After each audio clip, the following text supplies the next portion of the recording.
My husband changed the locks while I was at the doctor. I came home to find my suitcases on the street.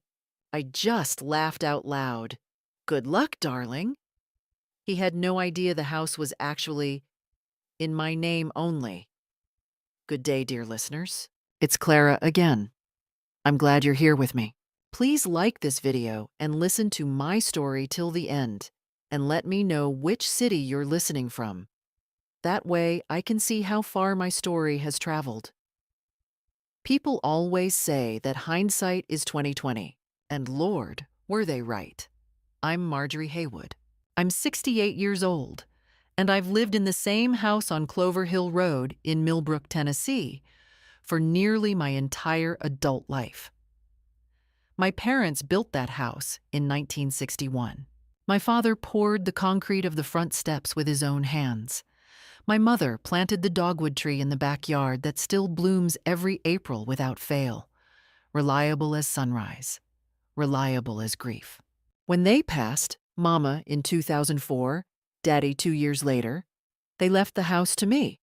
Not to me and my husband, to me, Marjorie Ann Haywood, née Kellaway. That distinction, which once seemed like a mere legal formality, would become the most important fact of my life. I met Randy Haywood at a church picnic in 1981. He was charming in the way that certain men are charming, effortlessly, almost carelessly, like a man who has never had to try very hard because the world has always smiled on him. He had a good laugh, a firm handshake, and a way of making you feel like the only person in the room. We married within a year. I won't say it was a mistake from the start, because it wasn't. We had 37 years that contained real things. A daughter named Caroline, Sunday dinners, a garden I was proud of, arguments about nothing that dissolved by morning. I don't believe in rewriting the past just because it ended badly. But marriages change, people change, or perhaps they simply stop pretending. The first thing I noticed, and dismissed as women of my generation are trained to do, was the phone. Randy had always been the kind of man who left his cell phone on the kitchen counter, face up, unconcerned. Around the spring of 2022, the phone disappeared into his pocket. Always. Even when he was just moving from the living room to the garage, I told myself he'd read an article about electromagnetic fields. I told myself a lot of things. Then came the late evenings. Randy had been retired for 6 years, and retirement had suited him. Early dinners, the news at 7, asleep by 10. But suddenly, he was meeting the guys from the lodge on Tuesday nights, coming home past 11 smelling of cologne I didn't recognize. Not alcohol. Cologne. There's something particularly insulting about a man who bothers to put on cologne for someone else. I didn't confront him. Not yet. I watched. By August, I had noticed that he'd begun taking an unusual interest in my filing cabinet. The one in the small office off the hallway where I kept the house documents, insurance papers, Mama and Daddy's estate records. I'd come home one afternoon to find the drawer slightly open and a folder turned the wrong way. Randy knew I kept everything in order. He'd teased me about it for decades. So why would he go through those files? I said nothing. I started photographing the contents of that cabinet every time I left the house. September came, and with it, a feeling I cannot fully describe. A low, cold certainty, like knowing a storm is coming, not because you've checked the forecast, but because your bones ache. I began paying attention to small things. A receipt for dinner for 2 at a restaurant I'd never been to. A charge on our joint account for a hotel 40 miles away. Nothing dramatic, nothing a lawyer could immediately use. Just a quiet, accumulating dread. And then came the day that changed everything. It was a Thursday in October. I had a routine appointment with my cardiologist. Just a checkup, nothing serious. I drove myself, as I always did. The appointment took longer than expected. Doctor, Okafor wanted to adjust my medication, and we talked for nearly an hour. By the time I pulled back onto Clover Hill Road, The afternoon light was already thinning. I saw the suitcases first. 3 of them, lined up on the front porch like soldiers. My suitcases. The set my daughter Caroline had given me for my 65th birthday. Navy blue with the little gold clasps. Beside them, 2 cardboard boxes stuffed with what appeared to be my clothes, my books, my bathroom things. The front door was closed. I sat in the car for a moment. Then I got out. I walked to the door and tried my key. It didn't turn. I stood there on the porch of the house my father had built, in front of the dogwood tree my mother had planted, and I understood exactly what had happened. Randy had changed the locks while I was at the doctor. He had packed my belongings. He had decided that this was over, and that he would be the one to decide the terms. The door opened. Randy stood in the frame, and behind him, barely visible in the hallway shadows, was a woman I recognized vaguely from town. Younger than me by at least 20 years. Her name, I would later learn, was Tammy Briggs. Randy crossed his arms and said, with a steadiness that told me he'd rehearsed this, "Marjorie, I think it's time we go our separate ways. I've packed your things. I'd like you to leave." I looked at him. I looked at the woman behind him. I looked at the suitcases my daughter had given me. And I laughed. Not a broken laugh, not a hysterical one. A clear, full laugh, the kind that comes from somewhere deep and certain. "Good luck, sweetheart," I said. He didn't know. He truly did not know.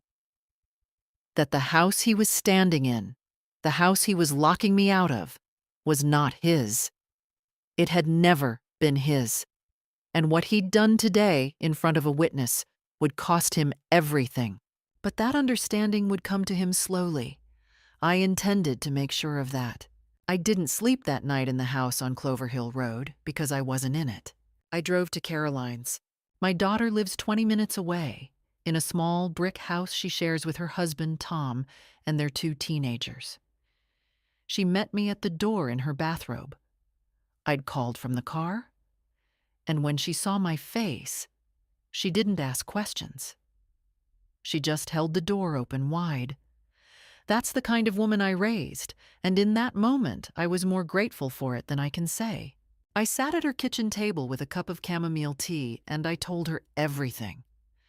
Not in a rush, not in tears, but methodically, the way I had always approached problems that mattered. Caroline listened without interrupting, which cost her something. I could see it in the way she pressed her lips together. When I finished, she was quiet for a moment. "Mom," she said carefully, "does Randy know whose name is on the deed?" "I don't know what he knows," I said, "but I know what the deed says." That was the first time I felt it. Not fear exactly, but a sharp, clarifying anger. The kind that doesn't make you reckless. The kind that makes you very, very careful. I lay in Caroline's guest room that night, and I did not cry. What I did instead was think. I ran through everything I knew. The facts, the timeline, the assets, the papers. Randy and I had a joint checking account and a joint savings account. The house was mine, recorded in my name alone, inherited from my parents. Randy's name had never been added to the deed, a fact he had apparently not investigated as thoroughly as he should have before locking me out of it. We had no prenuptial agreement. Tennessee was not a community property state, but it did recognize marital contribution to assets, a distinction I intended to understand completely before I did anything else. What had I lost? I tallied it like a ledger. I had lost access to my home. Temporarily, I had lost, or Randy had tried to take, my sense of security, my dignity, my daily life. I noted that. What did I still have? Quite a lot, as it turned out. I had the deed to the house. I had a daughter who believed me. I had 43 years of careful living that had taught me not to act before I understood the ground beneath my feet. and I had the photographs I'd taken of the filing cabinet contents, stored safely in the cloud, backed up twice, because my grandson had taught me how to do that the previous Christmas. In the morning, I borrowed Caroline's computer and I wrote a list. First, I needed an attorney, not a general practitioner, a family law attorney with experience in property disputes and marital asset division in Tennessee. I asked Caroline's neighbor, Linda, who had been through a divorce 5 years ago, for a recommendation. She gave me a name without hesitating: Ellen Marsh, downtown Millbrook, second floor above the insurance office. Second, I needed to understand the extent of the financial damage. Randy had access to our joint accounts. I needed to know immediately what he had or hadn't already moved. I called the bank from Caroline's kitchen, my account, my right, and learned that 2 days prior, Randy had transferred $8,000 from our joint savings into an account I didn't recognize. I wrote that number down. I wrote everything down. Third, I needed documentation of what had happened the previous afternoon. The locked door, the suitcases on the porch, the woman standing behind him in my hallway. I had taken 3 photographs from the car before I'd gotten out. I hadn't even realized I was doing it, pure instinct. And those photographs showed the suitcases, the porch, and the timestamp. I uploaded them alongside the cabinet photos. Fourth, I would not contact Randy directly. Not yet. Every instinct I had told me that the moment I picked up the phone and argued with him, I would give him information I didn't want him to have, about what I knew, what I planned, what I felt. Silence, I had learned over 68 years, is often the most powerful language available. The plan that emerged over those 48 hours at Caroline's was not complicated. Complexity, in my experience, is the enemy of execution. The plan was simple: establish my legal position, document everything, move swiftly, and let the law do what the law was designed to do. Randy had made a significant error. He had acted dramatically, emotionally, without consulting a lawyer, which told me he didn't fully understand his legal exposure. That was his disadvantage. I intended to keep it that way for as long as possible. Caroline offered to confront him herself. "No," I said. "Mom, he threw you out of your own house." "I know what he did, and confronting him before I'm ready would warn him. Right now, the best thing you can do is let me handle this the right way." She didn't like it, but she trusted me. And trust between a mother and daughter is its own kind of power. I called Ellen Marsh's office that same afternoon. The receptionist said the earliest appointment was in 4 days. I said I needed something sooner. I explained, briefly and factually, what had happened. There was a pause. "Can you come in tomorrow at 8:30? The receptionist said. I said yes. That evening, sitting in Caroline's guest room with my legal pad and my borrowed reading glasses, I felt the fear, really felt it, beneath all the planning, cold and real. I was 68 years old. I had lived in that house for decades. My mother's china was in that kitchen. My father's handwriting was on the wall of the pantry where he'd marked my height as a child. The idea that a man I had fed and washed and stood beside at funerals, had decided he could simply remove me from my own life like an outdated piece of furniture was not just legally wrong. It was the kind of wrong that doesn't leave you unchanged. I folded the fear up and put it somewhere it could be useful. Then I went back to my list. Ellen Marsh's office smelled of old wood and fresh coffee, which I found reassuring. Some environments tell you immediately whether you're in capable hands. Ellen herself was in her mid-50s, with reading glasses on a chain, and the unhurried manner of a woman who has seen everything and remains surprised by nothing. She shook my hand, gestured to the chair across from her desk, and said, "Tell me what happened." I told her. All of it. I put my legal pad on her desk, the photographs on her desk, the bank notification on her desk. I had learned from years of dealing with contractors and insurance companies and school administrators that the person who comes in organized gets taken more seriously than the person who comes in upset. Upset is understandable. Organized is powerful. When I finished, Ellen was quiet for a moment. She looked at the deed, the copy I'd retrieved from my photographs of the filing cabinet. And then she looked at me. "Mrs. Haywood," she said, "your husband changed the locks on a house that is legally your sole property. He is currently occupying it without your permission, along with a third party you did not authorize to be there. In Tennessee, that constitutes unlawful detainer. We can file an emergency petition." I asked her to explain what that meant in plain terms. "It means," she said, "that a judge can order him out within days, not weeks, days. The fact that you've been married doesn't give him title to a property that was inherited solely by you and remains in your name." Tennessee Code, Section 66-6-101 is very clear. Your name is on that deed. His is not. He has no legal right to be there without your consent. And based on what you've described, he is there with the explicit intent of excluding you. That's actionable. I felt something shift in my chest. Not joy, exactly. Something quieter. Confirmation. We talked for nearly 2 hours. Ellen outlined the divorce proceedings, which I had already decided were inevitable, alongside the property recovery. She explained the $8,000 transfer, which could constitute dissipation of marital assets, a term that carried real legal weight. She told me what to document, what not to say, and what to expect. She was honest about the emotional cost, which I appreciated more than false comfort.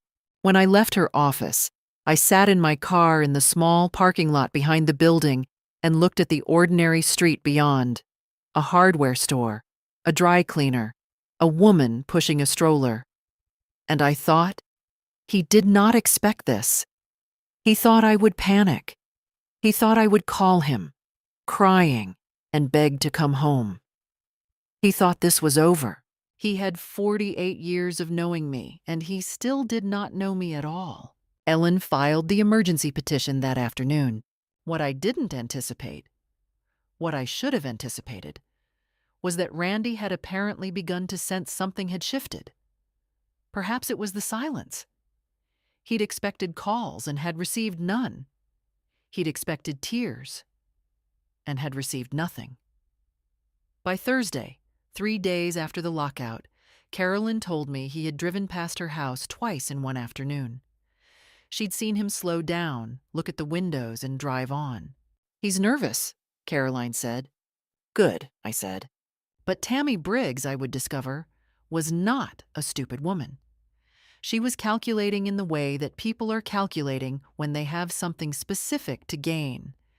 And she had been calculating for longer than I knew. That same Thursday, my friend Dolores, who has known me for 30 years and sees everything that happens in a 3-mile radius of Millbrook, called to tell me she'd seen Tammy at the county courthouse that morning, not in the clerk's office, standing outside the property records window. Tammy had been looking up the deed. I called Ellen immediately. "She knows," I said. "Good," Ellen said. "Let her look. The deed is public record. It doesn't change what it says." But it told me something crucial. They were no longer operating from assumption. They now knew, or Tammy knew and would tell Randy, that the house was mine, which meant the dynamic had shifted. They had made their move in ignorance, and now they were scrambling to understand what they'd walked into. The direct evidence I had been missing came not from a private investigator or a court document, but from something far more mundane, a forwarded email. Randy, in a lapse of judgment that I can only attribute to overconfidence, had sent a message to Tammy from our shared family email account, the one we'd used for years for household things, subscriptions, medical appointment reminders. He had forgotten, apparently, that I had set up that account and still had full access to it. The message, dated 6 weeks before he changed the locks, laid out a plan with a clarity that made me sit down heavily in Caroline's kitchen chair.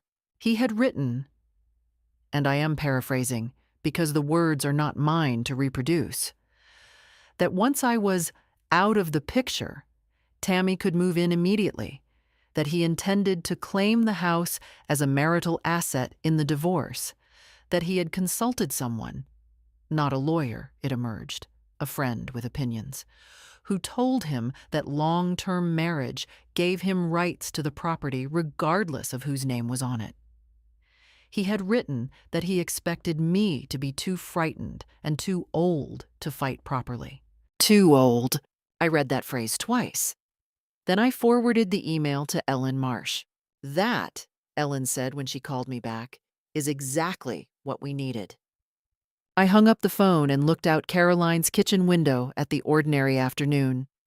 The neighbor's dog, the school bus turning the corner, the leaves coming off the oak tree in the yard.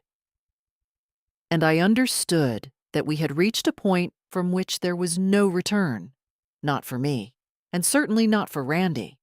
The court date for the emergency petition was set for the following Tuesday. In the 5 days between filing and hearing, I kept myself occupied the way I have always kept myself occupied during difficult periods, with methodical action and very little self-pity. Ellen had advised me not to go to the house. I didn't need to be told twice. Clover Hill Road would wait. In the meantime, I worked with her to compile everything: the deed, the email, the bank records showing the $8,000 transfer, the photographs from the day of the lockout, and a written timeline. I prepared myself, dated and specific, covering 6 months of what I had observed. I am not a lawyer, but I know how to write clearly, and I know the value of dates and specifics. And Ellen told me the timeline was one of the most useful client documents she'd received in years. On Saturday, 4 days after the filing, my phone rang. Randy's name on the screen. I let it ring. He called twice more within the hour. Then, just before noon, a text arrived. "Marjorie, we need to talk. This is getting out of hand. Call me." I photographed the text and sent it to Ellen. I did not respond. By Sunday afternoon, the strategy changed. Randy and Tammy drove to Caroline's house. I saw them from the upstairs window. Randy's truck in the driveway, Randy getting out, Tammy staying in the passenger seat. Visible, deliberate, like a statement. Caroline, to her enormous credit, went to the door before I could stop her. I came downstairs.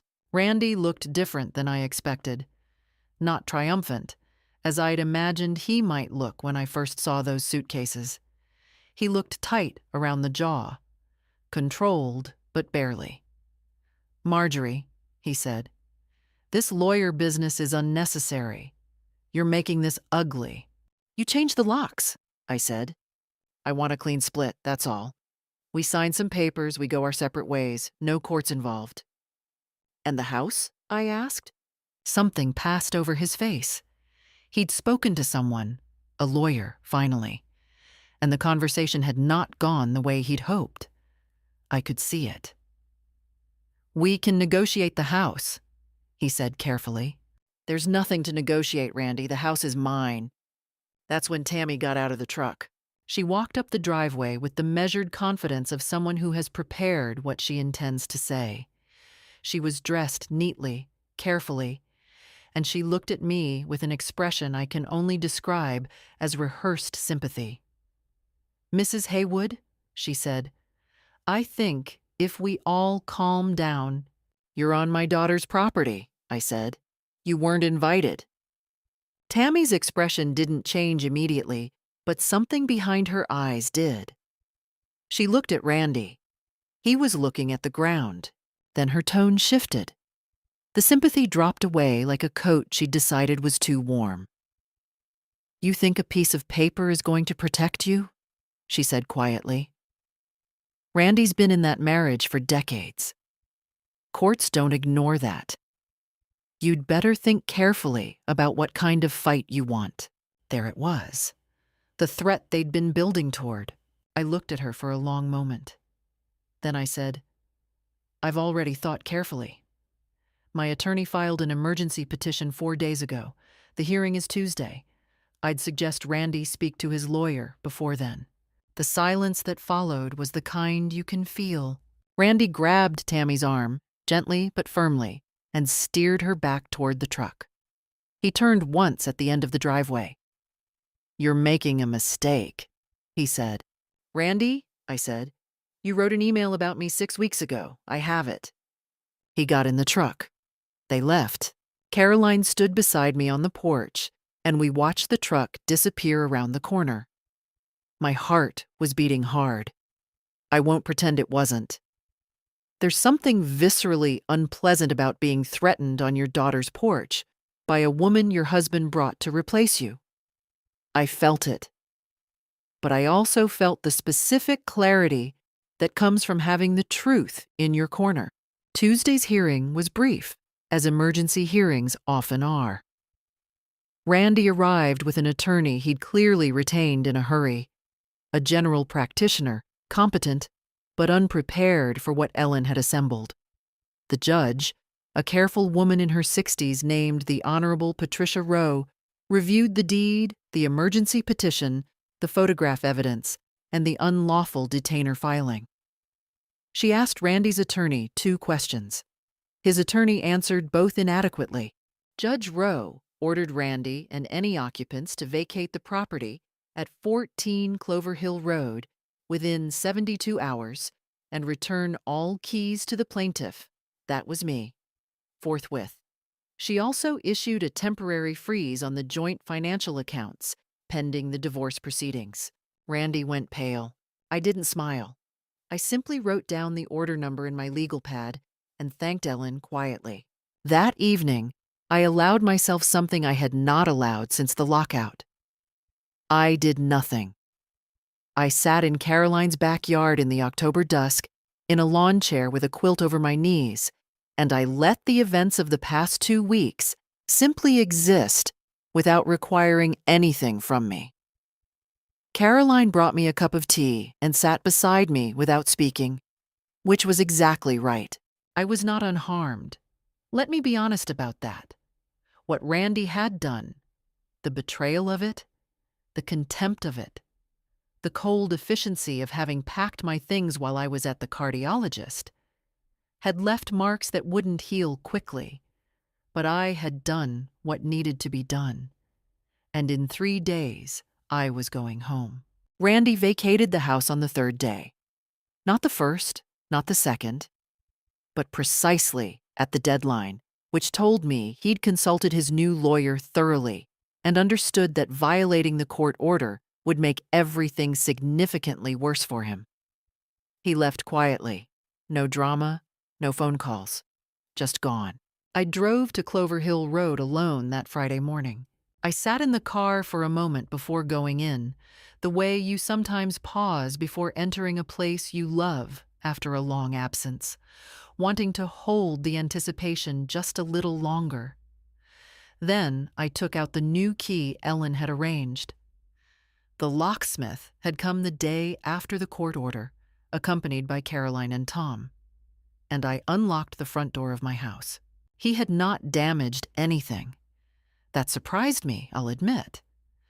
The furniture was where it had always been. The kitchen was in order, if unfamiliar in the small way that a space becomes unfamiliar when someone else has been living in it. My mother's china was intact. My father's height markings were still on the pantry wall. What was missing were his things, his clothes, his tools, the fishing gear that had lived in the garage for 30 years. He had taken what was his and left what was mine.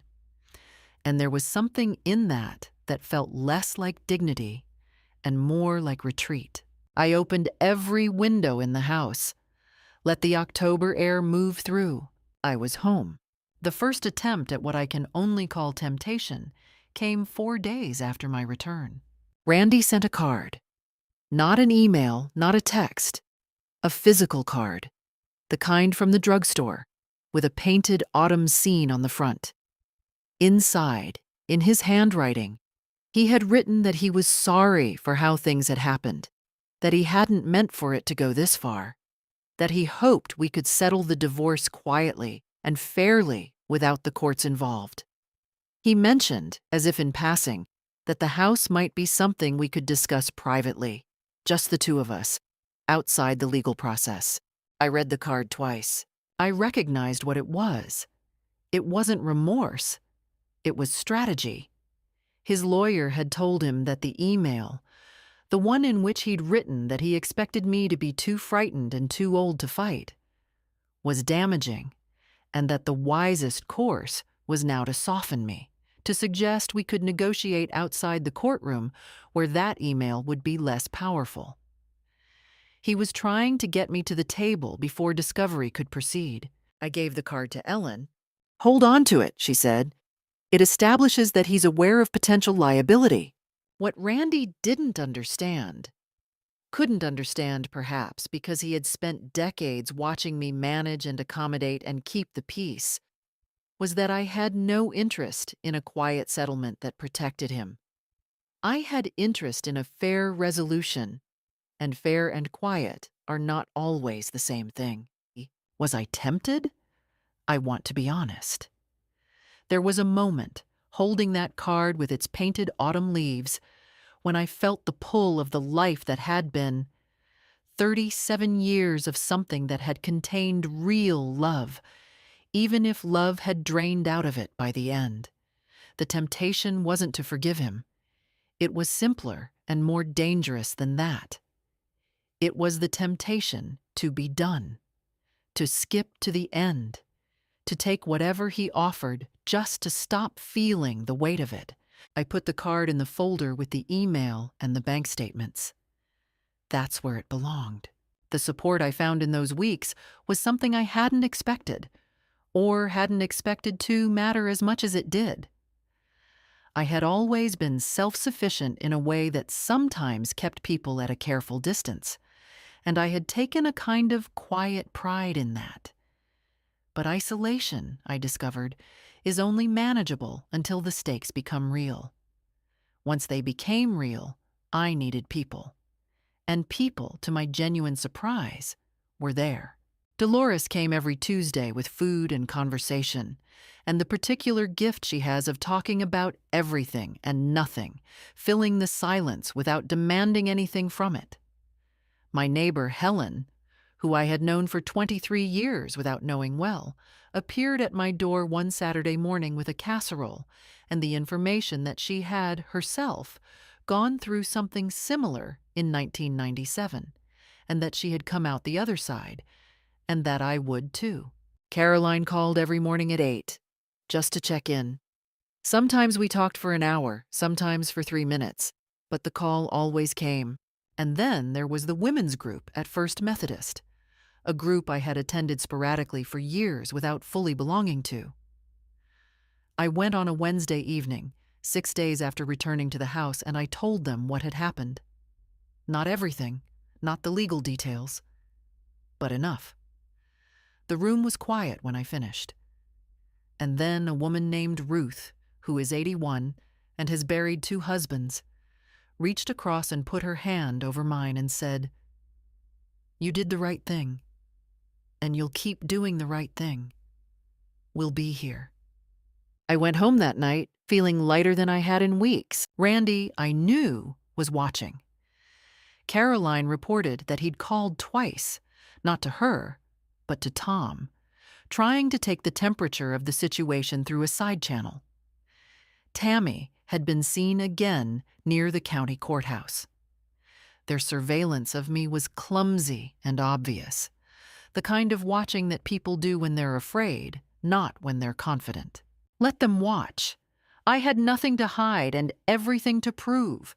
They came on a Saturday morning, 3 weeks after I'd returned to the house.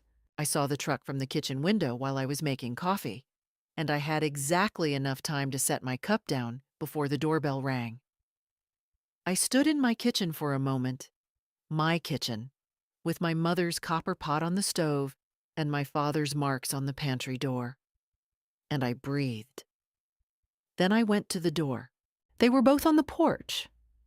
Randy was holding a small paper bag.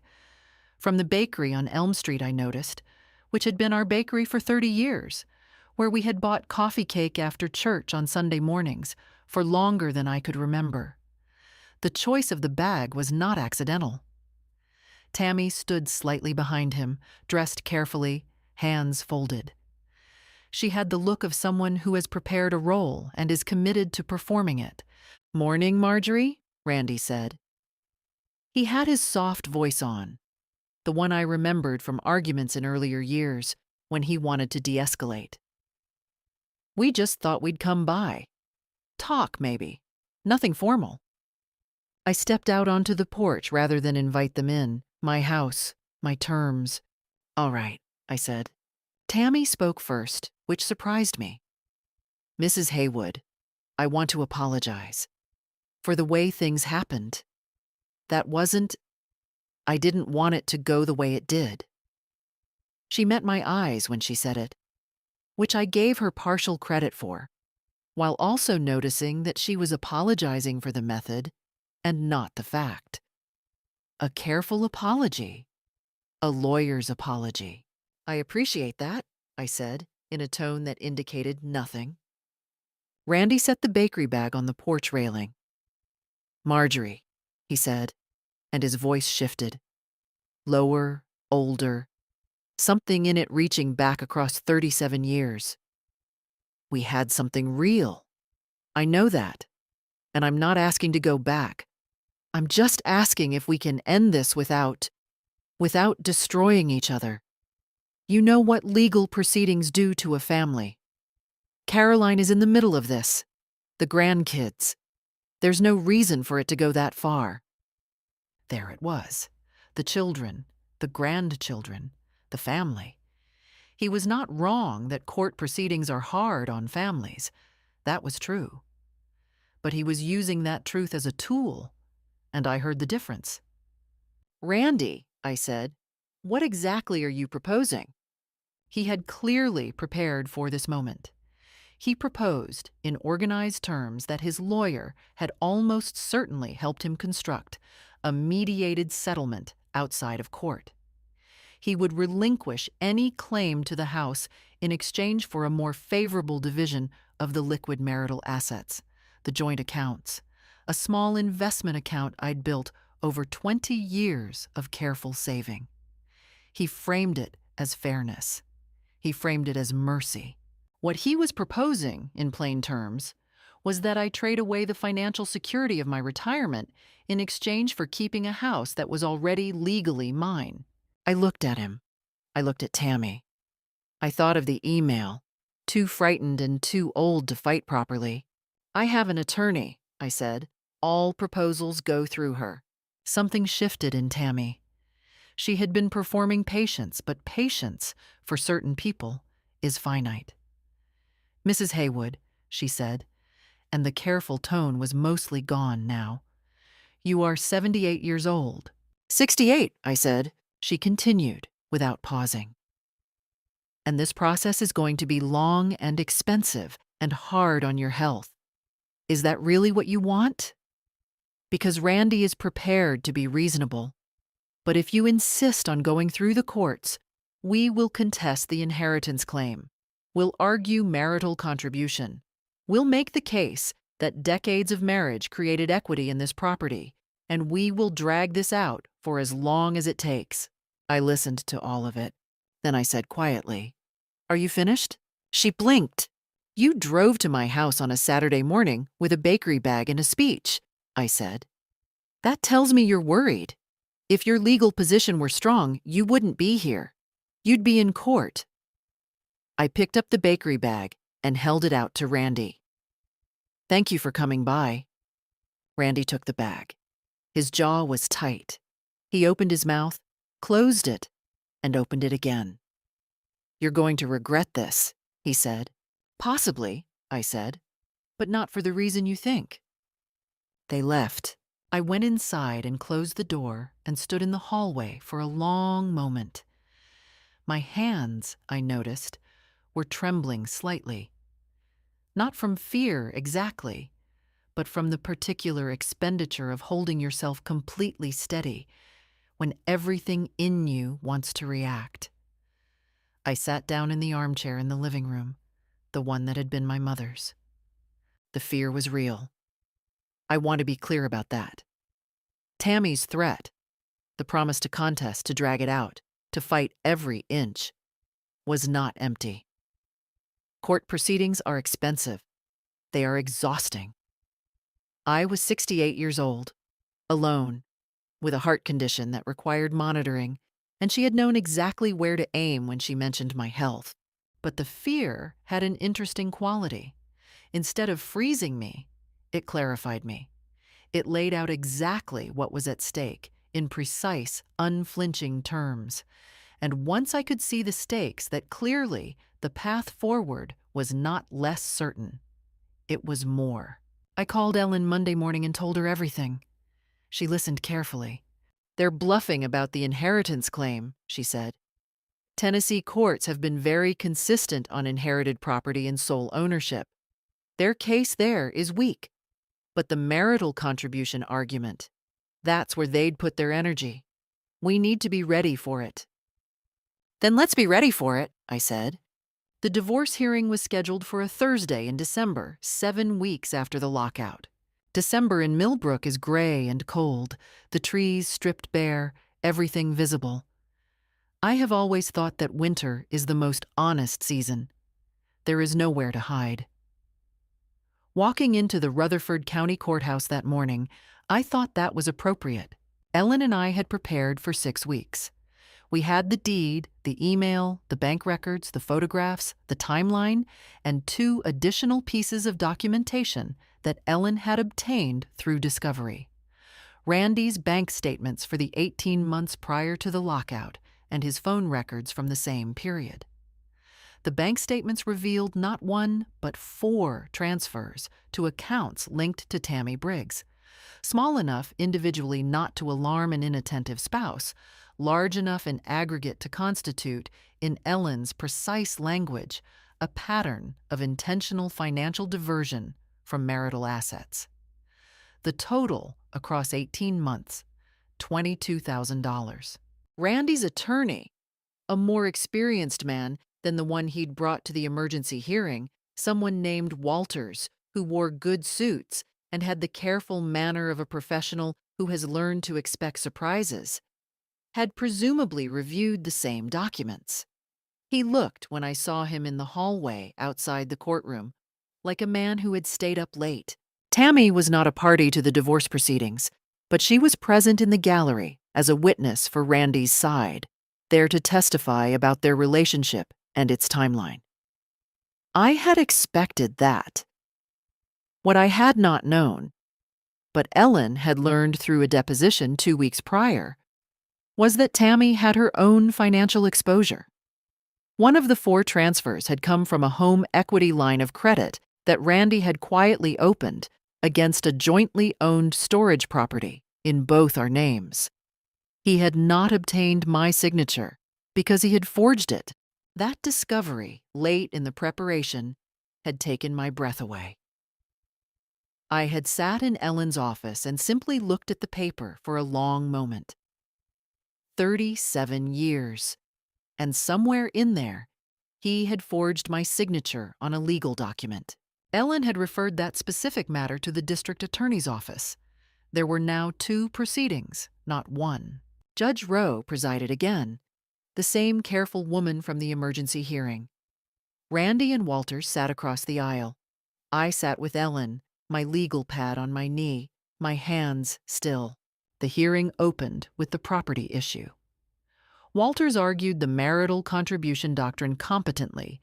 He was a skilled attorney, making the case that decades of shared life created an equitable interest in the property, regardless of whose name was on the deed. Ellen responded with the specific Tennessee precedents, the nature of the inheritance, the fact that Randy's name had been offered and declined at the time of the estate transfer.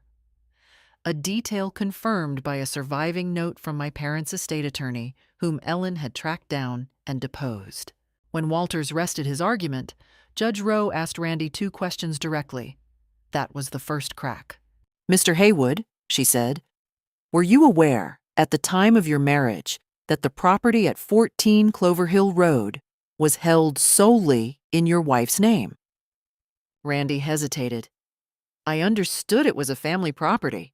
"Were you aware," the judge repeated with the patience of someone who has learned not to accept non-answers, "that your name was not on the deed?" "I assumed." "Thank you." The second crack came during the financial portion. Ellen presented the bank records. She presented the transfers to Tammy's accounts. She presented the equity line of credit, and then, measured and factual, informed the court that the district attorney's office had opened an inquiry into the signature on that document. The room was very quiet. Walters asked for a recess. Judge Rowe allowed 10 minutes. I sat in the hallway on a wooden bench and watched the winter light come through the tall windows. Ellen sat beside me, reviewing notes. From the direction of the small conference room at the end of the hall, I could hear raised voices. Randy's and Walters's, one controlled and one not. I did not try to make out the words. When we returned to the courtroom, Randy was different. The controlled, prepared demeanor of the morning had developed fractures. He was pale. He sat too still. The stillness of a man trying very hard not to show that something has gone badly wrong. Tammy, in the gallery, was white. She took the stand when called. Ellen's cross-examination was methodical and unhurried, the way a careful surgeon works, not the way a theatrical attorney works. Question by question, Tammy's account of the timeline of her relationship with Randy diverged from the phone records.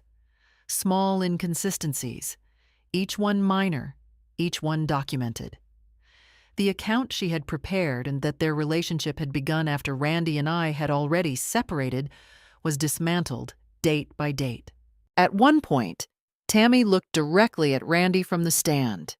It was not a loving look. Randy, for his part, had stopped taking notes. His pen was on the table. He was looking at the surface of the table in front of him, and he had the expression of a man who has played a hand of cards and watched, card by card, as his hand turned out to be much weaker than he had believed. Was I glad? I'm not sure that's the right word. There is a kind of satisfaction in the truth being documented, official, on the record. Not a happy satisfaction, but a just one. The kind that feels like the world briefly working the way it is supposed to work. Judge Rowe took a 20-minute recess to review the morning's material. When she returned, she did not make me wait. Judge Rowe's ruling, when it came, was 23 pages. I know because Ellen sent me a copy that afternoon, and I read every page that evening at my kitchen table with a cup of coffee and my reading glasses. I will summarize what the court found. On the matter of the property at 14 Clover Hill Road, the court upheld sole ownership in Marjorie Ann Haywood, née Calloway, as established by the deed of inheritance.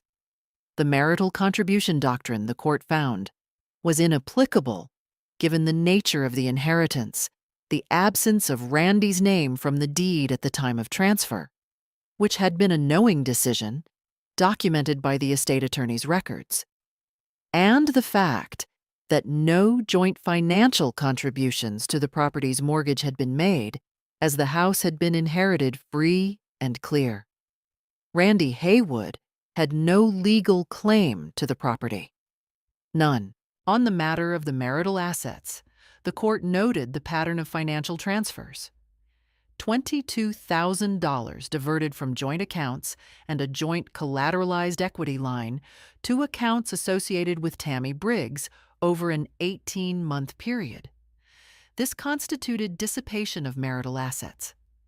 In compensating for this dissipation, the court awarded Marjorie Haywood a greater share of the liquid marital estate than would otherwise have been standard.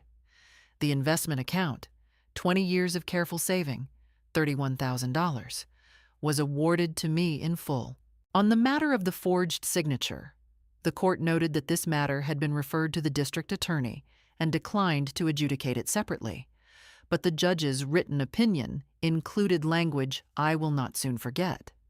She wrote that the court found evidence of a pattern of deliberate deception and financial manipulation by the respondent that significantly undermined the foundational trust of the marital relationship. That was in a legal document, on the record, permanently. Randy's attorney filed a notice of intent to appeal on 2 minor procedural grounds. Ellen reviewed it and told me, calmly, that the grounds were thin and that she expected the appeal to go nowhere. She was right. It was dismissed 4 months later without a hearing. When I walked out of that courthouse on a gray December afternoon, the cold hit me immediately. The particular cold of Tennessee in winter, dry and clean. I stood on the courthouse steps and breathed it in for a moment.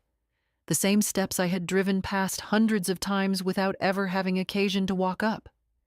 Caroline was waiting on the sidewalk below.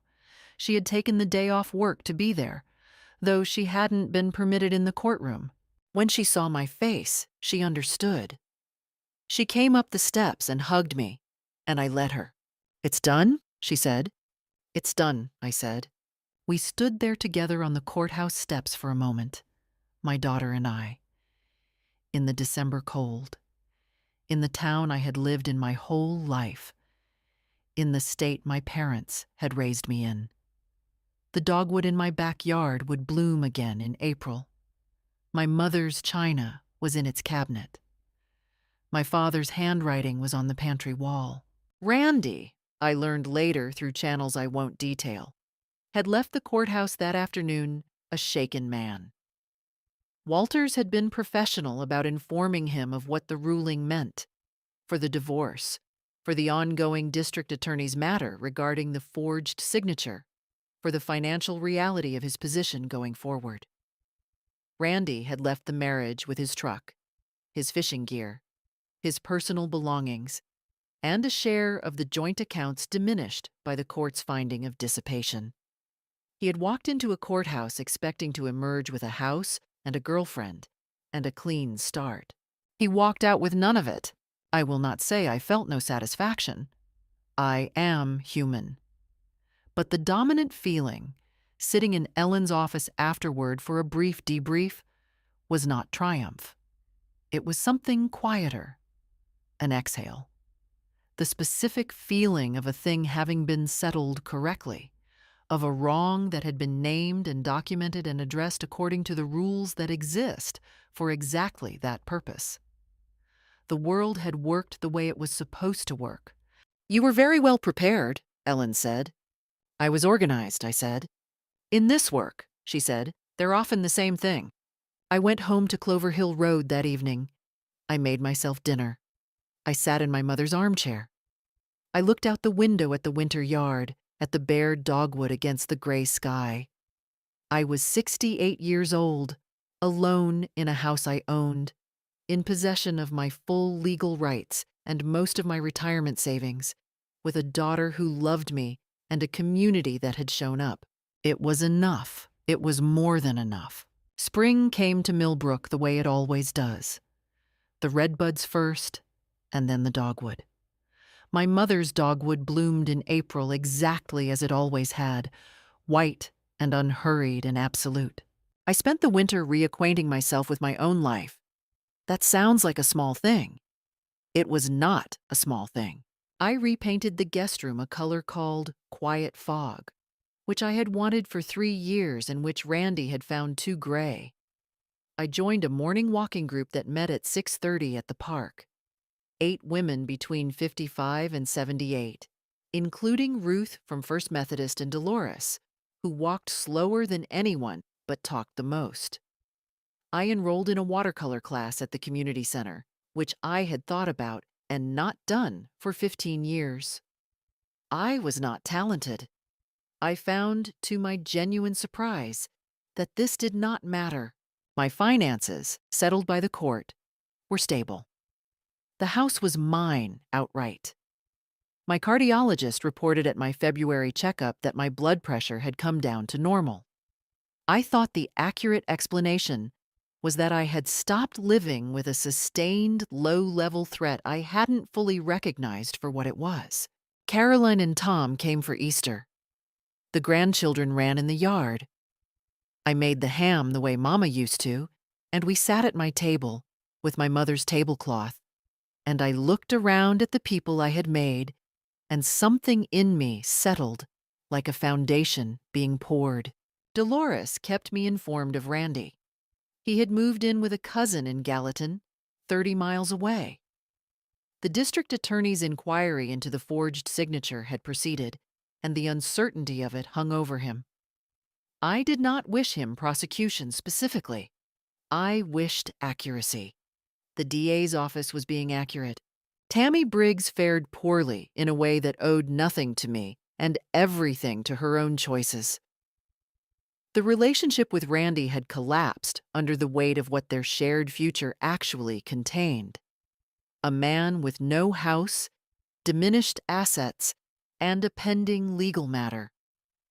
By summer, she had moved back to the county she'd come from. She was not mentioned around Millbrook anymore. What I felt when Dolores told me was something close to nothing. The absence of concern rather than the presence of satisfaction. They had made choices. The world had accounted for them. What I enjoyed, genuinely and daily, was the texture of my own life. The morning walk, the coffee after, the watercolor class, Helen from next door, a friendship that had finally, late in both our lives, become what it should have been years ago. The house on Clover Hill Road had always been mine. But that summer, for the first time, it felt entirely like home. Not the home I had shared with someone else, but mine. The place I had chosen, through difficulty and clarity, to return to and inhabit fully. My cardiologist was pleased with my numbers. My daughter called every morning. The dogwood would bloom again in April. People thought that at 68, I was finished. Randy thought I was too old and too frightened to fight. He was wrong on both counts. What I learned is this: know what is yours. Know it legally, know it completely, and document everything. Silence is not weakness. Preparation is not aggression. And the law, when you meet it properly, exists to protect exactly the people it was built for. What would you have done standing on that porch with your suitcases at your feet? I'd love to know. Leave your thoughts below. And if this story meant something to you, share it with someone who needs to hear it today. Thank you for being here.